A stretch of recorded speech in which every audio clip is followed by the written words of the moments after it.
Sudarlun, kapal Angkatan Laut Sinabang yang berada di Lanal Simelu, meski ukurannya kecil, tapi tak bisa dianggap remeh dari segi persenjataan maupun alat navigasinya. Kapal patroli yang diawaki sebanyak 15 prajurit TNI AL ini mampu beroperasi selama 4 hari di laut tanpa harus kembali mengisi logistik.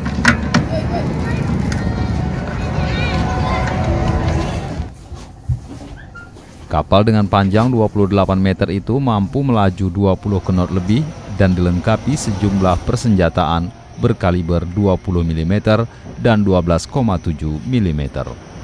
Komandan KAL Sinabang, Kapten Laut P. Lutfi Ramadhani mengatakan bahwa kapal yang mulai dioperasikan sejak 2013 lalu itu guna menjaga keamanan laut wilayah perairan barat dan selatan Aceh meliputi Kabupaten Simelu, Aceh Singkil, Abdia, dan Aceh Selatan. Untuk kecepatan kita bisa jelajah sampai 20 knot, panjang kapal kita sendiri 28.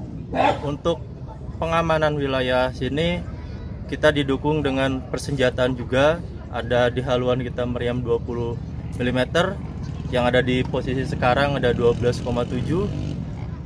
Dalam pengamanan wilayah Simelu, kita mampu berlayar selama 3-4 hari dengan cepat patroli 18-20 knot.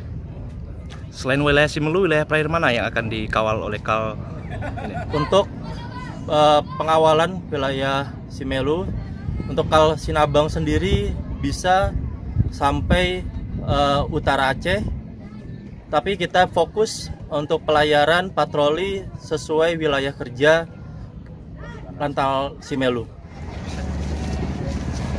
Dari Sinabang, Sari Mulyasno, Serambion TV.